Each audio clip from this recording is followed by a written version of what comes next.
Улсын хурлын дарга эрхэм гишүүдээ Улсын хурлын гишүүн Эс Ганбаатараас Монгол Улсын их хурлаас үндсэн хуулийн цэцэд өсөлт гаргах тухай саналыг 2025 оны 9-р сарын 24-ний өдөр Улсын хурлын даргад өргөн мэдүүлсэнийг Хууль зүйн байнгын хороо 2025 оны 10-р сарын 15-16-ны өдрийн хуралдаанаараа Монгол Улсын их хурлын чуулганы хуралдааны дэгийн тухай хуулийн 88-р зүйл заасны дагуу хэлэлцлээ.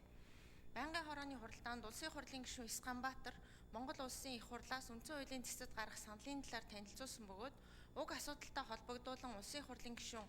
Ц сандаг очир Х баасан жаргал нар асуулт асууж хариулт авч Улсын хурлын гишүүн энэ алтан хуйг Б инх баяр нар үг хэлсэн болно. Байнгын хорооны хуралдаанаар Монгол Улсын их хурлын чуулганы хуралдааны дэгийн тухай хуулийн 88 дугаар зүйлийн 88-ийн 1-р хэсэг заасны дагуу санал дурдсан асуудал нэг бүрээр хэлэлцэж Монгол Улсын их хурлын тухай хуулийн 45 дугаар зүйлийн 45-ын 2-2, 45-ын 2-3 дахь заалт нь Монгол Улсын үндсэн хуулийн 29 дугаар зүйлийн 2 дахь хэсгийн Улсын их хурлын гишүүний халдшгүй байдлыг хуулиар хамгаална гэж заасныг, мөн зүйлийн 3 дахь хэсгийн Улсын их хурлын гишүүн бүрэн эрхээ хэрэгжүүлэхдээ өргөсөн тангаргаасаа няцаж үндсэн хууль зөрчсөн бол түүнийг Улсын их хурлын гишүүнээс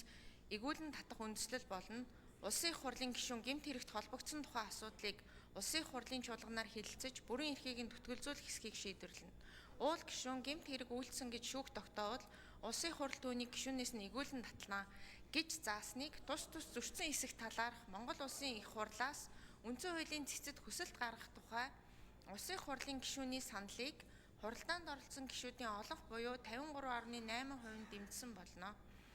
Улсын их хурлын эрхэм гишүүдээ Монгол Улсын их хурлаас үндсэн хуулийн цэцэд хүсэлт гаргах тухай Улсын их хурлын гишүүний саналыг хэлэлцэн талаарх Хууль зүйн байнгын хорооны санал дүгнэлтийг хэлэлцэн шийдвэрлэж өгөхийг та бүхнээс хүсье.